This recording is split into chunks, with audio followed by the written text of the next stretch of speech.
1.5 लाख की भैंस मिलेगी 15,000 में। इस योजना में अभी करें आवेदन। अगर कोई आपसे कहे कि आपको 1 लाख रुपए वाली भैंस 10,000 में और 1.5 लाख रुपए वाली भैंस 15,000 में रुपए में मिलेगी तो आप चौंकने लगेंगे, लेकिन अब किसानों के लिए ऐसा संभव होगा। पशुपालक किसान मात्र 10% राशि खर्च कर अपनी पसंद की गाय और भैंस खरीद सकते हैं। शेष राशि का भुगतान सरकार करेगी। यहाँ आपको बता दें कि भारत दुनिया का सबसे बड़ा दुग्ध उत्पादक देश बन गया है।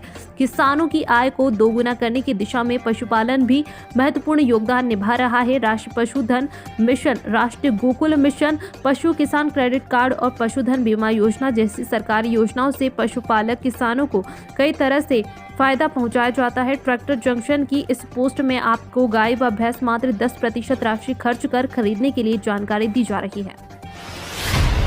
इंदौर को देश की नंबर 1 IT सिटी बनाने की योजना, सीएम ने बताया क्या क्या सुविधाएं मिलेगी। मध्य प्रदेश के मुख्यमंत्री शिवराज सिंह चौहान सोमवार को G20 समिट में शामिल होने के लिए इंदौर पहुंचे। समिट से पहले उन्होंने इंदौर में स्थित यश टेक्नोलॉजी के कैंपस का उद्घाटन किया। कार्यक्रम में शहर के प्रमुख स्टार्टअप और सभी प्रमुख IT कंपनियों के प्रमुख शामिल हुए। सीएम ने सभी से चर्चा करते हुए कहा कि हम सबको इंदौर को देश में नंबर 1 IT सिटी बनाना है। इसके लिए हम सभी को मिलकर काम करना होगा। इसके साथ उन्होंने इस विस्तृत योजना के कई बिंदुओं को प्रमुखता से उठाया। बीजेपी का मिशन 2023, सरकार की यह योजना फिर लाएगी शिवराज। कई नेताओं का होगा पत्ता साफ। मध्य प्रदेश में 8 महीने बाद विधानसभा चुनाव होने को है। बीजेपी ने फिर से सत्ता वापसी का प्लान तैयार कर लिया है। प्रदेश संगठन ने चुनावी तैयारी, रणनीति और चुनौती को लेकर रोड मैप तैयार किया है। इसका प्रेजेंटेशन पिछले महीने राष्ट्रीय कार्य समिति की बैठक में दिया गया है। इसके मुताबिक बीजेपी का फोकस महिला वोटर्स के साथ ही युवाओं और आदिवासी वर्ग पर है। इसी कारण मुख्यमंत्री शिवराज सिंह चौहान ने लाडली बहना योजना लॉन्च कर बड़ा दांव खेला है। बीजेपी को भरोसा है कि यह योजना गेम चेंजर साबित होगी।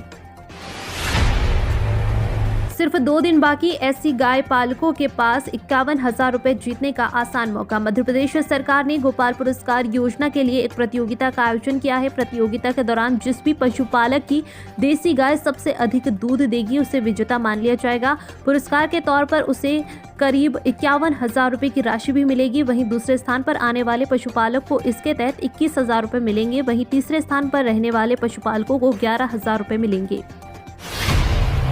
G20 के तहत प्रदेश भर में कार्यशालाओं का दौर। भारत 1 दिसंबर 2022 से 30 नवंबर 2023 तक G20 की अध्यक्षता कर रहा है, जिसमें भारत ने वसुधैव कुटुंबकम थीम के तहत one earth, one family, one future को अपना स्लोगन बनाया। भारत के इस G20 शिखर सम्मेलन की अध्यक्षता काल के दौरान कई कार्यक्रम आयोजित किए जा रहे हैं, जिसमें मध्य प्रदेश भी पीछे नहीं है। प्रदेश के कई जिले एवं संभागों तथा संस्थानों में महिला सशक्तिकरण अवसंरचना विकास fund MP farm gate app पर कार्यशाला आयोजित कर महिलाओं को प्रशिक्षण भी दिया जा रहा है। G20 के तहत प्रदेश में की गई गतिविधियों की एक रिपोर्ट प्रस्तुत है। आगामी चुनाव से पहले OPS की चर्चा तेज, इस राज्य में भी लागू होगी पुरानी पेंशन योजना, जानिए ताज़ा अपडेट। आगामी चुनाव से पहले देश भर में पुरानी पेंशन योजना का मुद्दा चर्चाओं में बना हुआ है। एक तरफ कांग्रेस समेत विपक्ष के नेता इसके फायदे गिना रहे हैं, तो वहीं दूसरी तरफ सत्ता पक्ष बीजेपी इसे भविष्य के लिए खतरा बता रही है। वहीं अब तक छत्तीसगढ़, राजस्थान, हिमाचल प्रदेश, पंजाब और झारखंड में OPS को लागू किया जा चुका है और अब कांग्रेस ने ऐलान किया है कि मध्य प्रदेश और त्रिपुरा में सरकार बनते ही इसे लागू किया जाएगा, जिसके बाद सियासी गलियारों में हलचल तेज हो चली है। पुरानी पेंशन स्कीम पर वित्त मंत्री की ना, जगदीश देवड़ा बोले फिलहाल सरकार की लागू करने की कोई मंशा नहीं। मध्य प्रदेश शिक्षक संघ के प्रदेश उपाध्यक्ष अखिलेश मेहता ने बताया कि पुरानी पेंशन स्कीम को लागू करने के लिए लंबे समय से आंदोलन कर रहे हैं।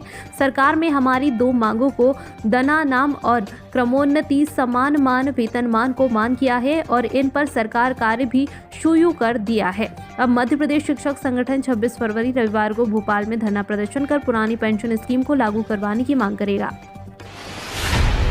केंद्र सरकार तैयार हुई तो एक साथ 2 साल के पदों के लिए होगी DCP। मध्य प्रदेश को इस बार एक साल 16 IPS अधिकारी मिल सकते हैं। गृह विभाग ने राज्य पुलिस सेवा से IPS में चयन के लिए 2 साल के पदों की विभागीय पदोन्नति समिति की बैठक एक साथ करने का प्रस्ताव केंद्र सरकार को भेजा है। फिर ठिठुरने लगा मध्य प्रदेश। हिमाचल में हुई बर्फबारी का दिख रहा असर। मध्य प्रदेश में ठंडक बढ़ी। दिन और रात का तापमान तेजी से गिरा और दिन भर चल रही ठंडी हवाएं कपकपाने को मजबूर कर रही है।